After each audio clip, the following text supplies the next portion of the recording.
Today's daf we're going to be learning is Kiddushin Daf Yud Tet.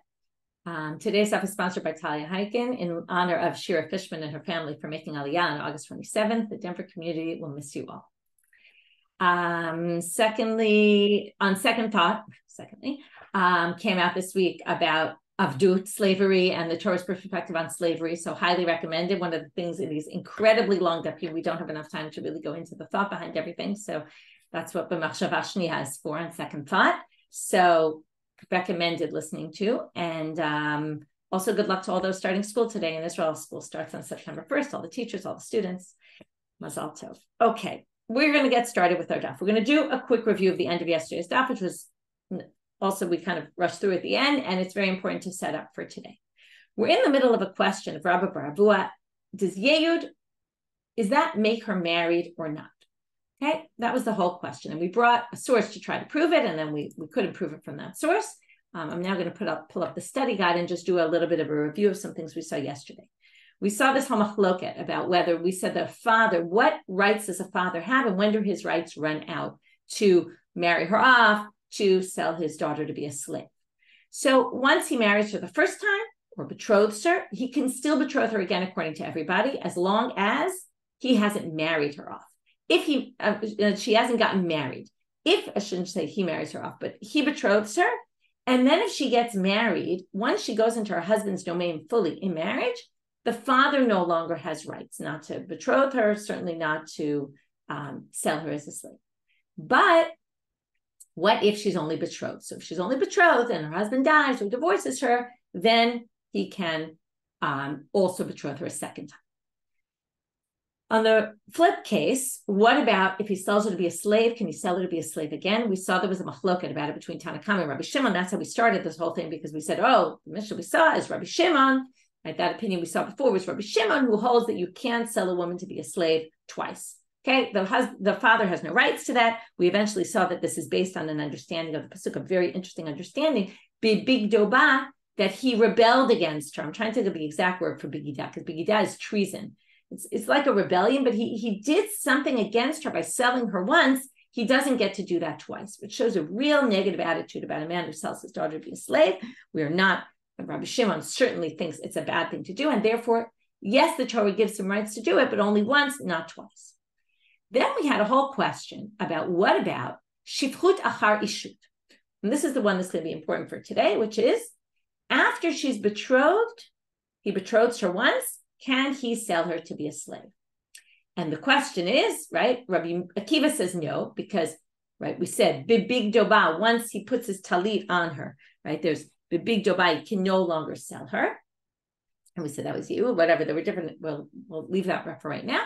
And Rabbi Eliezer said he can do it. Okay, so now, this brings us to where we got to in the middle or toward the bottom of yesterday's stuff. So the second attempt to answer this question of Rabbi Baravua is Yehud Nisuin or Erusin. We quoted this source, which we'll actually end with today, about this opinion of Rabbi Eliezer that you could actually sell her to a rayo, like you could sell her to your son, even though she's forbidden to your son, let's say, or your brother.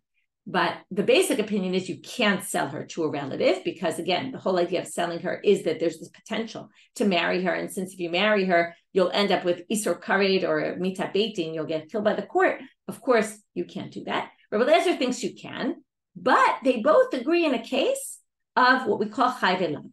It's just forbidden because it's a negative commandment, like a widow to a Kohen Gadol. We'll focus on that case. We'll ignore the others. They're all the same. But the important part here is, how could you possibly have a father who's selling his widowed daughter to a Kohen Gadol? Because you can't sell, what did we say, according to Rabbi Akiva anyway? Now, this is the important part we didn't really have time to go into yesterday. Rabbi Akiva says you can't sell her after you betrothed her. So if she was betrothed by the father, right, she can't betroth herself because she's too young. If she's betrothed by the father, Rabbi Akiva says he can no longer sell her to be a slave. So how on earth could you have a case of an Amanah Kohen Gadol who's being sold to be a slave? That was the question. And it's based on Rabbi Akiva. Now, the easy answer would have just been, this follows Rabbi Eliezer.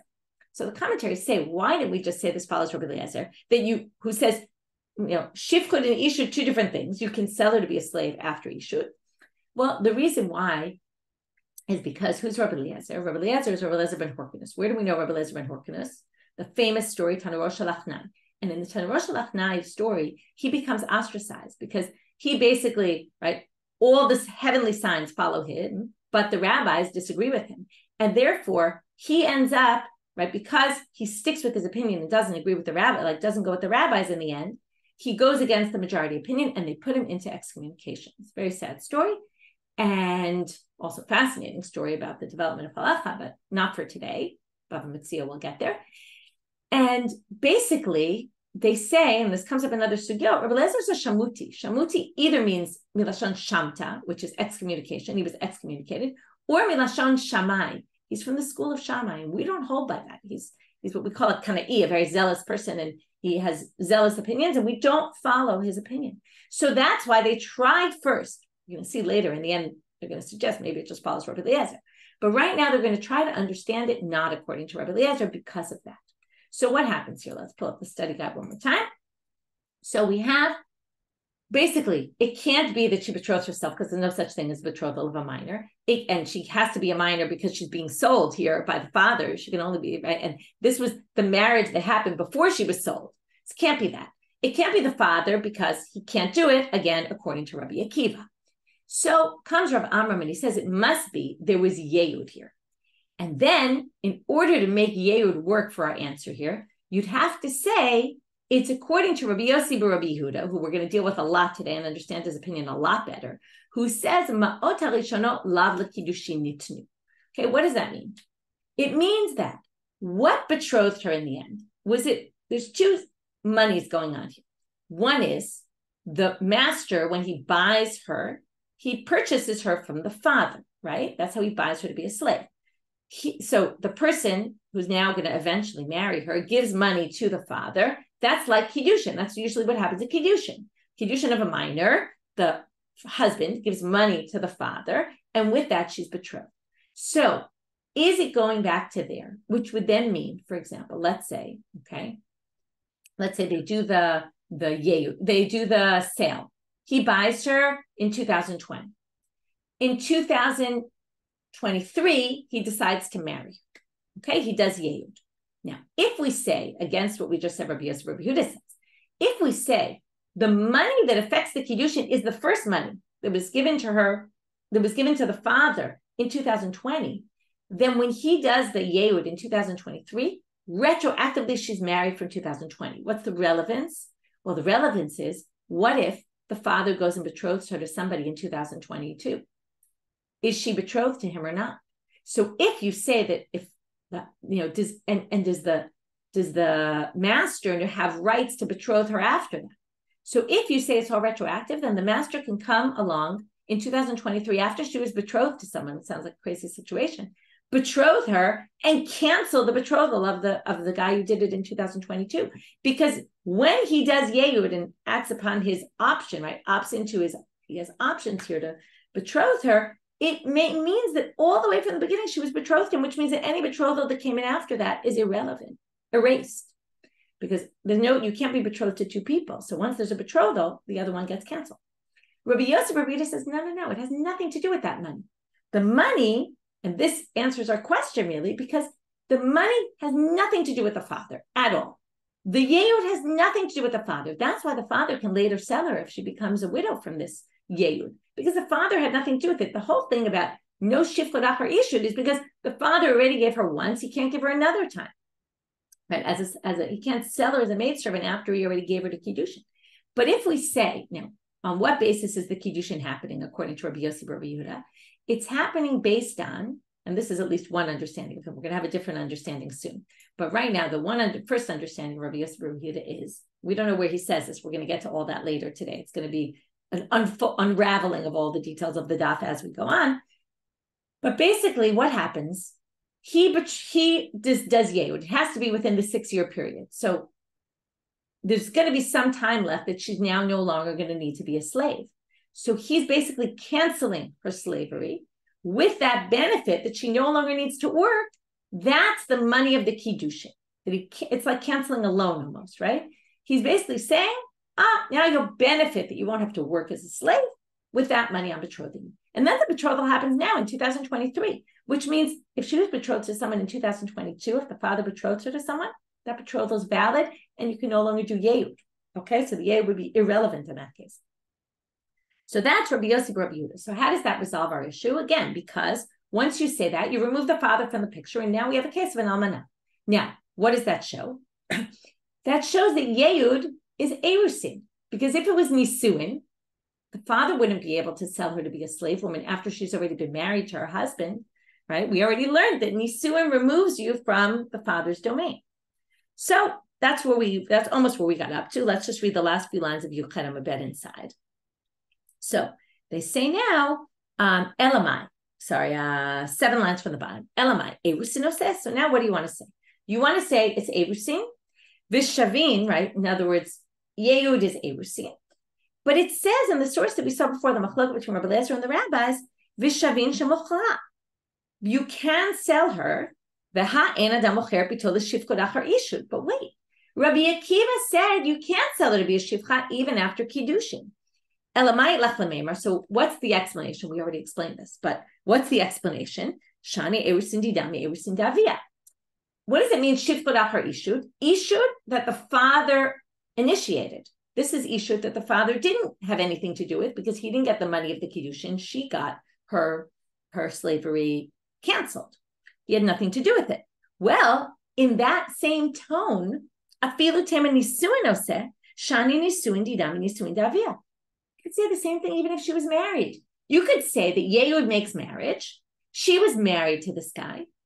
That doesn't preclude the father from being able to marry her as a shivcha, to sell her as a shivcha after, because the father had nothing to do with that marriage. That marriage happened without the father's involvement whatsoever. That's the suggestion of the Gemara, which is a ridiculous suggestion because it doesn't really make sense in terms of what we explained about marriage. Why does marriage remove you from the father? Because you've gone into someone else's domain completely, and therefore you never really go back to the way it was before. But that's what the Gemara is going to now say. Hi, my bishlama erusin shane ela nisuim nishane. But erusin from erusin we understand. If the father betrothed her, he can no longer sell her as a slave. If he didn't betroth her and she got betrothed some other way, like Yehud, then he could sell her as a slave after. Again, only if she's no longer married to this guy, he died or divorced her. But marriage, it doesn't make a difference if the father was a party in the marriage or wasn't a factor in the marriage. Marriage is marriage. Marriage basically means you can never be sold as a slave by your father anymore. Okay, and that resolves it. That's basically the answer to the question. Does Yehud make nisuin or erusin? And the answer is erusin. But that's all according to one understanding of Rabbi Yosi, Rabbi Yehuda. Now we're going to see there's 2 understandings of Rabbi Yosi, Rabbi Yehuda, which again is going to be a little confusing because we haven't yet seen what Rabbi Yosi, Rabbi Yehuda actually said. All we have is explanations of Rabbi Yosi, Rabbi Yehuda, 2 different ones. But we'll get there later today, so don't worry. So now we're at the first line of our the Amar, afilu Rabbi Yosi Rabbi Yehuda ma'od harishonot lekiddushin yitnu b'may mokim la. But Rav Nachman Bar Yitzchak doesn't hold like Rav Amram said, that Rabbi Yosi Rabbi Yehuda thinks that the ma'od harishonot were not for Kiddushin and it's really just the cancellation of her slavery. But Rav Nachman Bar Yitzchak says that according to Rabbi Yosi Rabbi Yehuda, it is the first ma'od. It's the money that the master gave the father that affects the Kiddushin, affects with an E. So now, what does that mean? So how are you going to explain this source? That means that, what did we say? Either she betroths herself, that can't be, she's a minor. The father betroths her, that can't be, because ain't shivchut achar ishud. You can't do that after you betrothed her. If you say, which we tried to say, it was Yehud and the father had nothing to do with it, well, according to this explanation, the father had everything to do with it. He got the money of the Kiddushin, in which case, again, he should be precluded, according to Rabbi Akiva, from selling her as a slave. So now that they have no choice, they go to Rabbi Eliezer. The only way to explain this source then would have to be Mokim Laka Rabbi Eliezer to Amar l'shivchut achar shivchut hu de lo matzim ezaben la aval l'shivchut achar ishut matzim ezaben. And this is where Rashi says they hold by Rabbi Eliezer and they didn't before because he quotes this mishum de shamuti. Okay, because he was a shamuti. Again, we brought 2 explanations what that means. But we try not to explain things according to him because most people didn't agree with his opinion. So better to go without him, but here we have no choice. And he basically says what's not permitted is shivchut achar shivchut. And that again was based on the Bigida pasuk. Because you rebelled against her and you sold her as a slave, you can't do that twice. But if you read the pasuk that way, then you don't learn the other way of reading it, which was shifchut achar ishut. Okay, so basically, and that's the second way to explain. If you go with the second explanation, this has absolutely nothing to do with Yehud, and it doesn't give us an answer to our question, is Yehud Nisuin or Erusin? Okay, but that's the end of the sugya. So we brought two sources. Today we only dealt with the second one. Yesterday we brought one source to try to say that Yehud is Erusin. We rejected it. But the second one, at least according to one way of reading Rabbi Yosi, Rabbi Yehuda, we could explain it according to Rabbi Akiva and explain it in a way that we show that Yehud is Erusin. And that's why the father has the right to sell her after. And that was all to explain what's this Almanah Kohen Gadol. But there is an alternative explanation based on the other explanation of Rabbi Yehuda, which would then give us no answer to our question. Second question for today, by Rabbi Rish Lakish. Can the father, remember, who gets to do Yehud, the marriage of this woman, this maidservant? Either the father, or he can marry her off to the son. So can he marry her off to a minor son? Okay, a son who's a katan. Bino amarachmana, bino koldu. It says his son. Maybe it means son, any son. It doesn't specify ish or anything like that. Or odilma, bino dumia dide. Maybe it's either him or the son, which means that the son has to be like him. Mahu gadol, af bino gadol. Just like he's not a minor anymore, the son would have to be not a minor. So that's the question. Ana Rabbi Zera, Tashma. Let's learn it from here. Now we're going to do one of those classic, learn a drasha in one way and then totally flip the logic and prove exactly the opposite. Here we're going to take a pasuk which talks about adultery and how we get punished. Ish, ashil yinaf et eshet ish, or it's v'ish, okay, and a man who commits adultery with an eshet ish, which is a married woman. Okay, but instead of saying married woman, what do they call her? The wife of a man. So we have a man in the beginning of the pasuk, and then we have the wife of a man. Now, man generally means a man, a grown man, not a minor. So ish prat lekatan, sheyin afet eshet ish prat leeshet katan. So each ish comes to exclude a katan. So a man who commits adultery will get, and then the end of the pasuk is you'll get the death penalty if you commit adultery. So who will get a death penalty? If it was a man who committed adultery, not a minor, the minor won't get the death penalty. And if the woman is married to a minor, also, let's say a grown man sleeps with a woman who's married to a minor, neither of them is going to get the death penalty, even if theoretically she's not a minor and he's not a minor. Since she was married to a minor, she doesn't get the death penalty. They don't get the death penalty. So now they say the following. Now, the first way they understand this pasuk is why not? Because you're not considered married if you're married to a minor. There's no such thing as marriage to a minor. So therefore, if you said that there's a possibility of doing Yehud with the minor son, then there could be a possibility that there's an Eshet. The first way they read this pasuk is you don't get the penalty. Why? Because there is no such thing. You're not considered married if you're married to a minor, which means you can't do Yehud with a minor either, because otherwise there would be a case where you could commit adultery with a married woman who's married to a minor who was married to him through Yehud. So therefore, there's proof. You can't marry her to your minor son. But the Gemara now flips the logic on its side and said, what do you mean?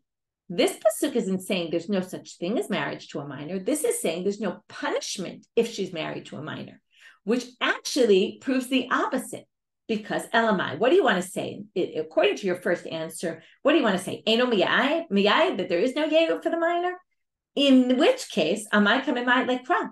Well, if there's no such thing as marriage to a minor or Yehud to a minor, then why do you need a pasuk to tell me you won't get the death penalty if you do this? Of course you don't get the death penalty. It's not considered marriage.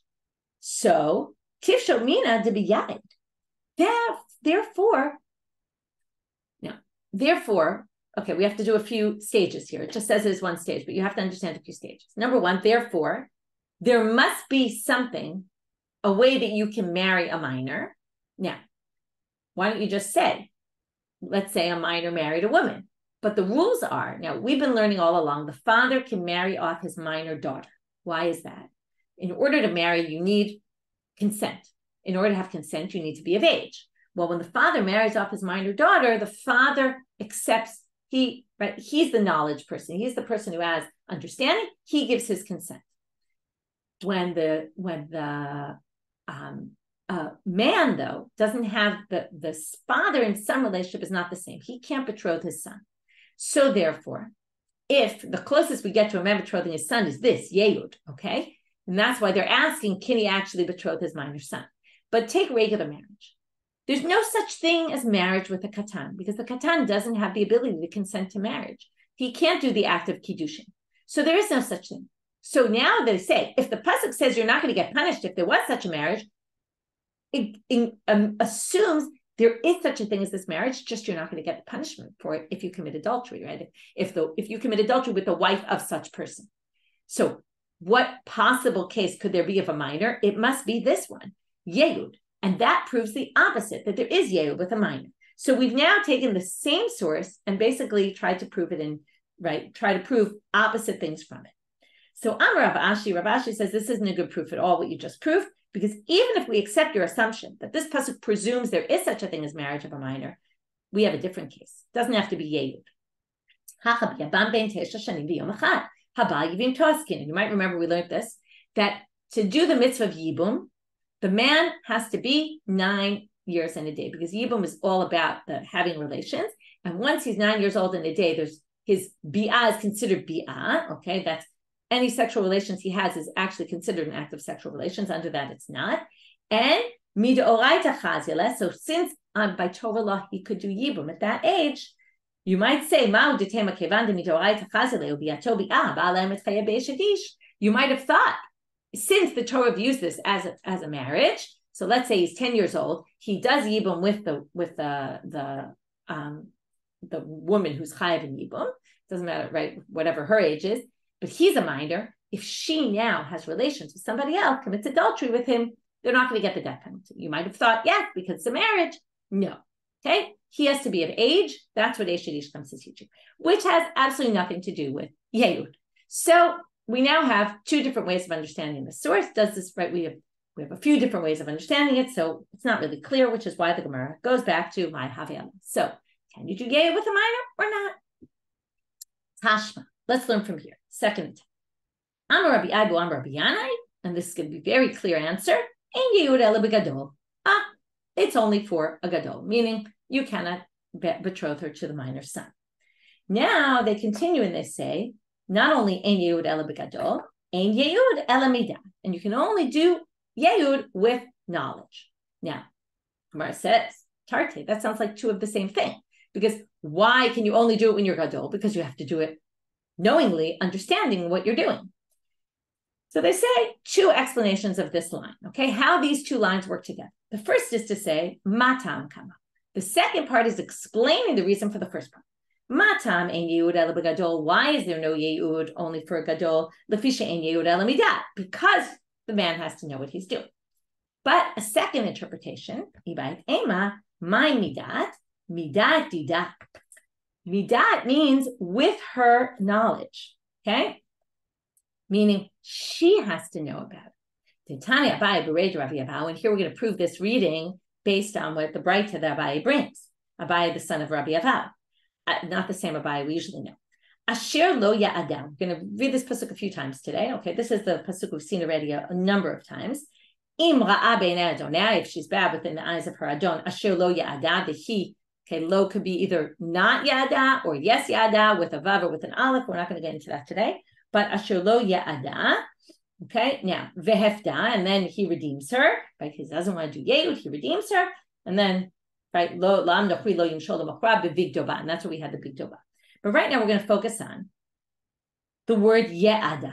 Okay, now we haven't talked about this yet, but why does this have its own special word ye'ada and not kiddushin? Right? Why kiddushin? So, asher lo ya'ada, melamed shetzarich liyada. I see there's a question. I want to make it clear. Betrothal can't be with a minor. The whole question here was, can Yehud, though, be with a minor? Is there some exception to the rule? And the answer is no. There's no exception to the rule. He has to be a gadol because he has to consent to it. Okay, that's what we just learned. Now, so again, a woman can be, because a woman can be a minor because her father accepts it on her behalf. He operates in place of her.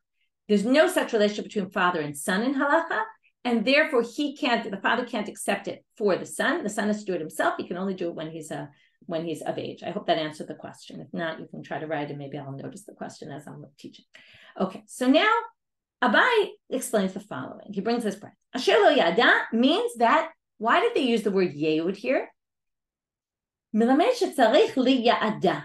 He needs to liya'ed ota. Okay, what does that mean? It comes from the language of, it's a little bit of a switching of letters, but lehudia. He has to tell her. She has to know. So what does this mean? Hu tane la v'hu amar la. He brought this braita and then he explained it because he's an Amori. He just quoted a braita, but then explained it to us. B'kiddushay ye'ud, it's talking about asher lo yada is kiddushay ye'ud. Ba'aliba de Rabbi Yosi, Rabbi Yehuda. Oh, we're coming back to him and we're going to see a lot more of him. It's according to him who said, Da'amar ma'ot harishanot lav l'kiddushin nitnu. Now, this is very important in terms of, we know that when there's marriage, both sides need to consent. But again, both sides could be groom and father of the bride, or groom and bride herself. Now, if you hold by Rabbi Yosi, Rabbi Yehuda, who holds that the first money, when the master gave the money to the father, it was not for Kiddushin, then it's not the father's consent here that we need. Whose consent is it? It's the daughter's consent. What does she say? In place of me, right, I'm going to benefit because I won't be a slave woman anymore. That's my kesef Kiddushin. And on account of that, I will agree. So asher lo ya'ada is used to say, you have to, right? Normally it's called yehud. Why? She needs to know. You need to explain to her that you're doing yehud and she has to consent. Okay? That's what asher lo ya'ada means. So now they say, wait, Rav Nachman bar Yitzchak Amal, he has a different understanding. He says, afilu tema l'kiddushin nitnu, even if you say the first money is l'kiddushin. Now, if you say that, the woman theoretically doesn't need to know. Why not? Because her father agreed to the Kiddushin. This makes a lot of sense, by the way. When the father sells her to be a slave, he sells her with the intent that maybe the owner will marry her. So already, right, if we go back to our 2020, when he sells her, he already agreed that you can do the marriage. So later, the person could be being edotah without telling anybody, really, because the father already consented, and we don't need the daughter's consent. She's a minor anyway. So now they say no. Even if you hold that way, still it's called the ya'ada, and you have to tell her, because this is what we call gzerat hakatuv. The Torah tells you, we don't know why, but theoretically, by all the laws we know in general about marriage, it's fine. The master already got the consent for the woman from her father, but in addition, she needs to know about it. Okay, which by the way makes a lot of sense because she's switching status from a slave woman to a married woman. She needs to understand what's going on. So there's two ways of reading that. Yada, right? This was all a second explanation of what does it mean, ein yehud el midad. Either ein yehud el midad is referring to his dad, and he needs to know, and that's why he needs to be a gadol, because he needs to understand. And the father can't make that happen. Or even though ein yehud el gadol, ein yehud el midad is something else. And that means that she has to know. She either has to know because she's actually doing the Kiddushin with him, so she has to consent, or because there's a special pasuk. Moving on. Finally, we get to this question. My Rabbi Yosi, Rabbi Yehuda, what did he say? And why was what he said explained in two different ways? We have two different explanations. We have Rabbi Nachman bar Yitzchak, who flips Rabbi Yosi bar Yehuda entirely and says, no, it's not like we thought in the beginning that she's right, that it's basically between her and him now, and what happened in 2020 has nothing to do with Kiddushin. It was just a sale for slavery. Or the opposite, that it all goes back to the beginning. So let's go in depth and let's see what he said. Ditanya, back to this pasuk. Ye'ada vehefta. Now, there's actually a comma or a break in the pasuk between ye'ada and hefta. Again, the pasuk reads, if she's bad in his eyes, asher lo ye'ada, comma, right, he decides not to do yehud, then vehefta, he can redeem her, but right, if he sells her, he can't sell her to a Gentile. But the drasha puts together these two words that are juxtaposed in the pasuk, even though there's a break in between them. Okay, so ye'ada vehefta. What do you learn from here? You do yehud and you redeem her. Now, obviously, you don't do both. So what does this mean? Because you either do yehud or you redeem her. You have to have some amount of time left. Now, until what time can you do Yehud? Until the 6 years are over, right? If 6 years are over and the next morning you wake up and say, I want to marry her, too late. Can't do Yehud. Okay? So what if you're at the very last second before? So comes Rabbi Yosi, Rabbi Yehuda, or the Breita says, there has to be enough time in the day for her to have worked in order to redeem her. There has to be some amount that she could have bought herself out of slavery in that day. So if you're at the last day of the 6th year and there's, let's say an hour's worth of work left, which is a work of a Shava Pruta, then you can redeem her. Then you can do Yehud. If there's not enough time for her to have been redeemed potentially, you can't. Mikan Amar Rabbi Yosi Rabbi Yehuda. From this drasha, Rabbi Yosi Rabbi Yehuda says, here finally we get what he said. He goes, takes it to where I took it, which is has to be the amount of a Shava Pruta. Okay, the Breita didn't say how much amount, something. If it's a Shava Pruta Mekudeshet, then she's betrothed. Now, you obviously see this connection of the Pruta and the betrothal. That means, what does it mean, obviously, or at least we seem obviously right now until we disprove this or show the other side, right? Being love and a Mekudeshet. If not, she's not Mekudeshet because there has to be a Shava Pruta for her to be betrothed by. So he has to be canceling some amount of work that she could have been doing for him, at least the value of a Pruta. Otherwise, it's not a Kiddushin. And that's all. Ma'ot harishonot lav l'kiddushin nitznu. It's not from the money he gave to the father in the beginning. It's from his canceling out her work. Alma kasavar, therefore he must hold ma'ot harishonot lav l'kiddushin nitznu. As we just said. Rav Nachman bar Yitzchak comes and says no. And this is going to be very similar to what we just saw a minute ago, the structure of it. Afil tema l'kiddushin nitznu. Even if you say the first money was l'kiddushin, that there's a different reason why you need to leave enough time. Has nothing to do with Kiddushin and he's canceling her slavery. It's it's again Katuv. The Torah says Ye'ada v'hefda, puts them together. There's a special drasha that teaches us. We don't know the reason why. There just has to be enough time to redeem. In other words, maybe it's saying don't wait till the last second to marry her. Okay? Do it where there's something to cancel out here, but not because of Kiddushin. Kiddushin happened all the way back in the beginning. Rabbi Yosi says, how could you possibly say that wasn't Kiddushin? The father sold her with the intent that maybe he would marry her. So when the master gave money to the father, that was the money of Kiddushin. So those are the two ways to understand Rabbi Yosi, Rabbi Yehuda. Now we're going to have two laws that can be derived from what Rabbi Yosi, Rabbi Yehuda says. Amar Rav Nachman, Omer Adam lebitok tana. Again, by the way, this is according to the first understanding of Rabbi Yosi, Rabbi Yehuda. So, Amar Rav Nachman, Omer Adam lebitok tana, si v'kibli kiddushaych. Even though a woman can't do her own betrothal when she's a minor, but if the father says, listen, go get betrothed to this guy and go get your money, she can do it on her own, okay?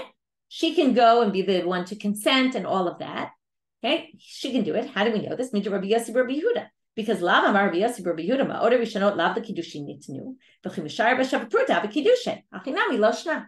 The whole model of Rabbi Yosi, Rabbi Yehuda, that it all happens now, and it all happens between this minor girl with the master. The father's not part of it at all, but he was in the beginning. He gave his consent when he sold her. When he sold her, it was obvious that maybe there would be Kiddushin down the road. So that should be no different from any regular Kiddushin. So if he tells her, you go deal with it yourself, then as long as he gave his consent in the beginning, even though she's a minor, she has his consent. Like it's like saying, right, he has your back.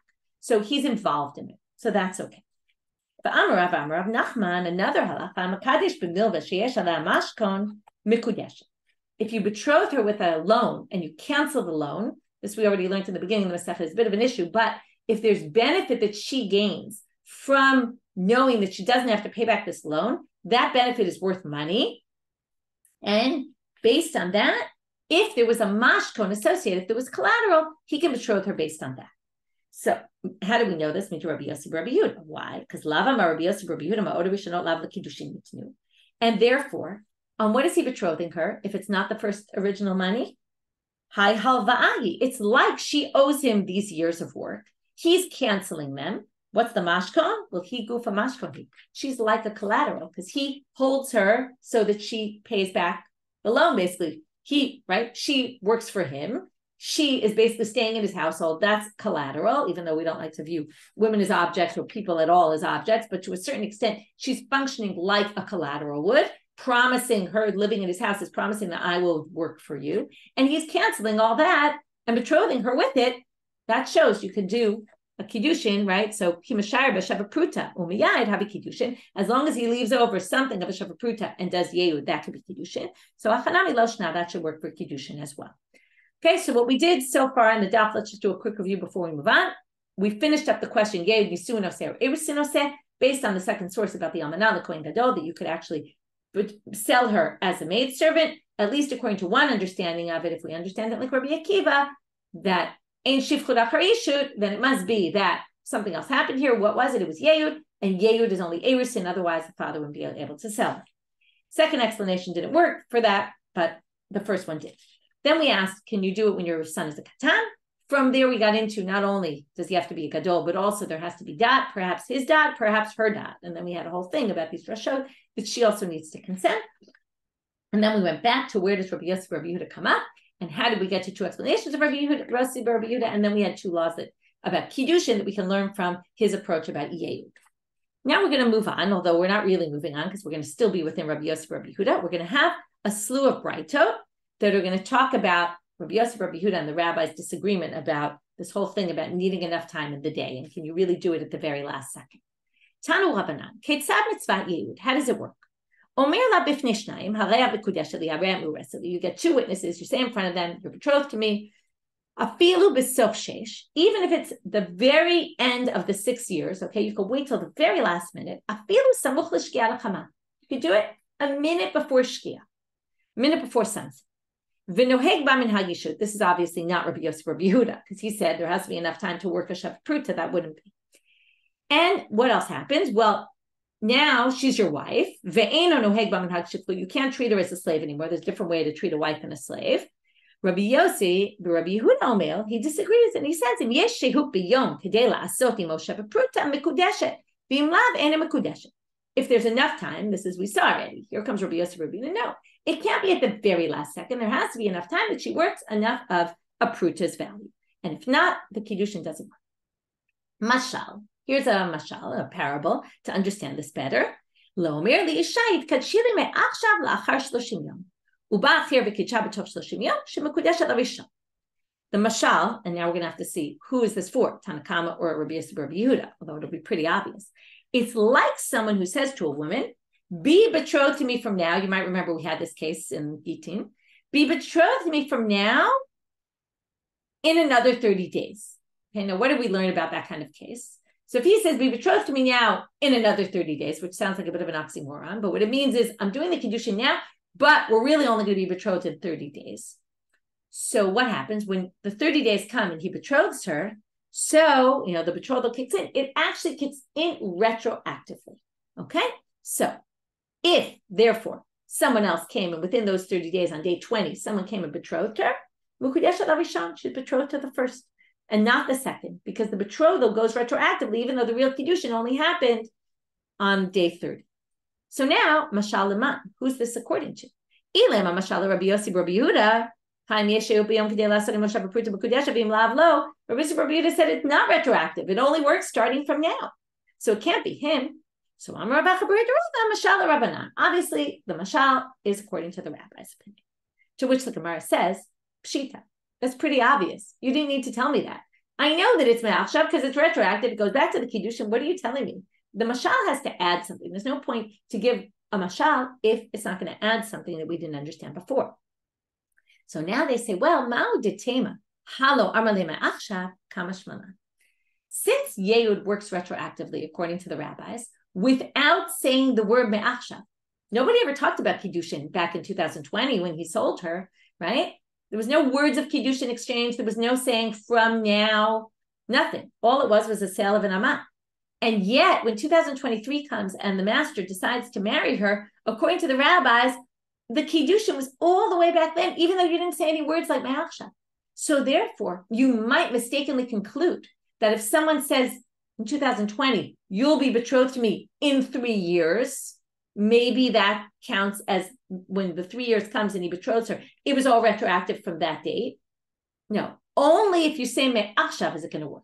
Okay, so in Yehud, you don't need me'achshav, but in other cases you do, and we don't want you to think that maybe you don't, in order for it to be retroactive. That's what it comes to teaching.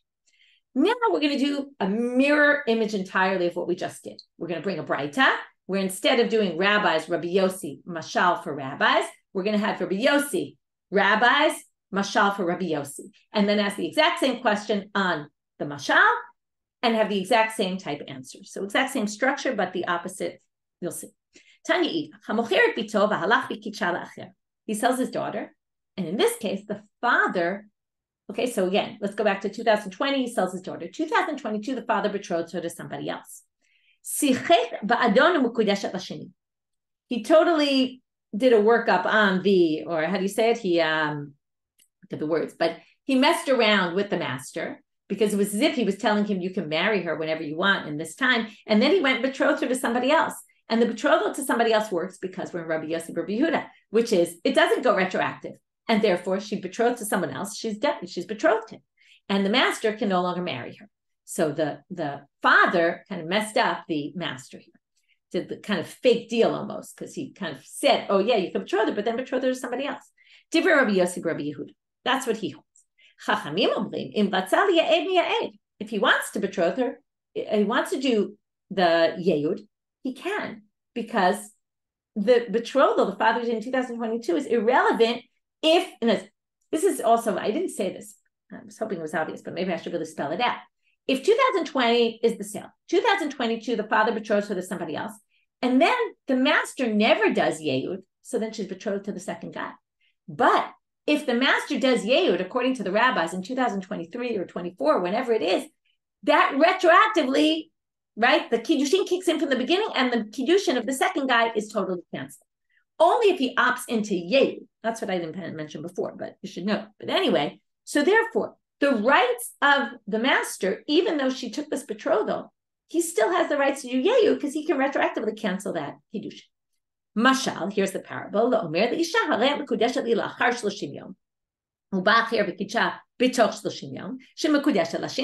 To what is this comparable? To someone who doesn't say me'achshav. He just says, you'll be betrothed to me in 30 days. And then before day 30 came, someone else got betrothed to her. She's betrothed to the second guy because the Kiddushin never kicked in. Now, obviously, this is going to be according to Rabbi Yosi, Rabbi Yehuda, because it's not retroactive. Mashal Laman, who's the Mashal according to? Ilema Rabbanan. If it's according to the rabbis, the rabbi said you can do yehud. So she's not mekudeshet to the second guy. And it's all retroactive. So that can't be. It's according to him, to which the Gemara says, Pshita, isn't that obvious? Again, of course it's the same as that case. So again, they're going to do the Ma'u Detema Halo Amrala, Lachar Shloshim Yom, Kamash Malan.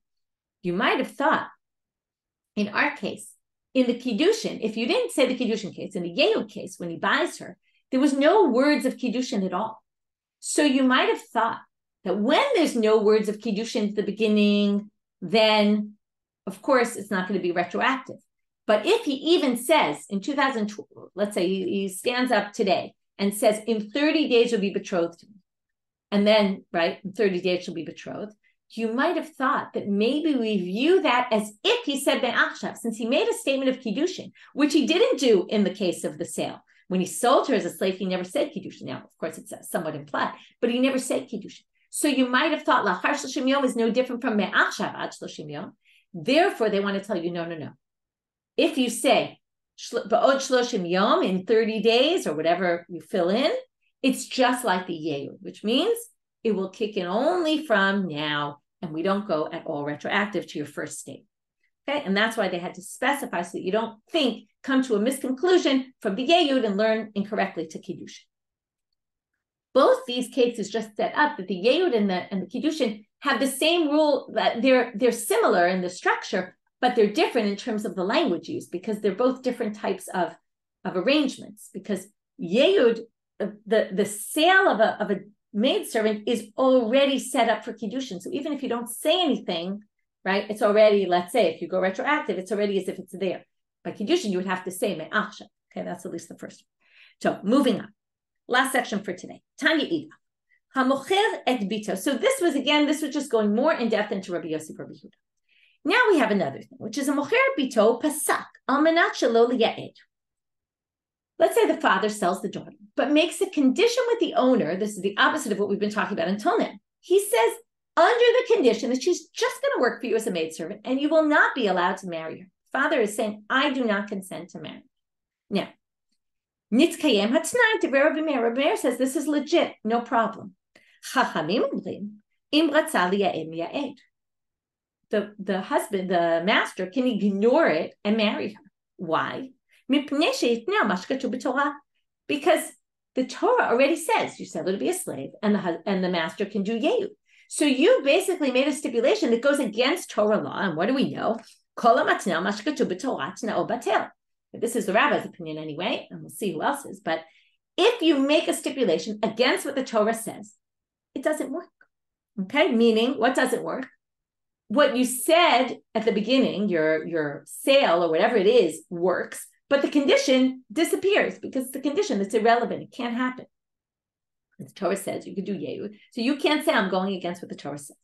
To which the Gemara says, okay, so Rabbi Meir, Kayam, how could that possibly be? We know from somewhere else that Rabbi Meir also thinks that you can't make a stipulation against Torah law. So how could he possibly say this? Here's the case. He says to a woman, you're betrothed to me. A man says to a woman, you're betrothed to me, but I'm not going to give you the three things the Torah says I have to give you. Food, clothing, and intercourse. Nope, not giving it to you. She's betrothed. But he has to give her all those three things because the Torah says so. Divrei Rabbi Meir. So here you see Rabbi Meir contradicts himself here. There he says, you can't go against what it says in the Torah. By us, he says you can. Just continuing in that bright to Rabbi Yehuda, when it comes to monetary issues, it works. Meaning, the food and the clothing, she can say, okay, the Torah promised me, I don't need it. I have a wealthy family or whatever it might be. I'm willing to marry you and live a life of poverty, and I don't care. But if it comes to the ona, where he has to have relations with her on a periodic basis, that she can't give up. Anyway, moving back to our question. Amar Chizkiah shane hacha tamar kra le'ama ta'amim she'eno mocha ela la'ama bil.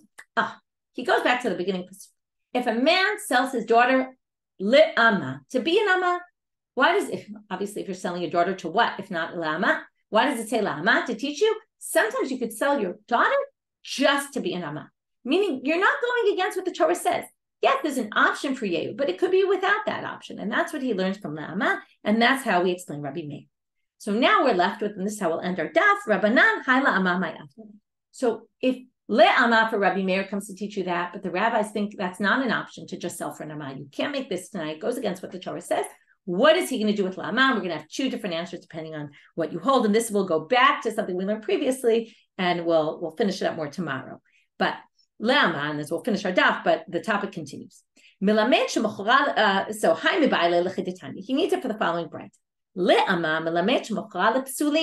You can marry her off. That's where we started today. The almanada, the kohen gadol. Any isur lav, le'ama means you can marry her off in a case where she'll be a maidservant. She probably won't do yehu because it's forbidden by Torah law. But since theoretically, potentially, there is an option because he could do it against, right? He could actually marry her and it would be a valid marriage, even though it's forbidden by Torah law. So because of that, that's the case. To the Gemara says, why do you need a drasha for that? Halodinu, it's a kavachomer. If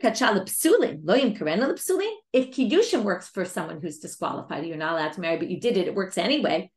Of course, you could sell to a pasul, because sale doesn't necessarily mean you're going to marry her. So if marriage would work, of course, a sale would work to one of these people, to which they say, right, because the sale is only an possible, you might marry her, you might not. So they say, no, and then they're saying basically, why do you need a drasha on the pasuk? It's a kavachomer. To which they say, no,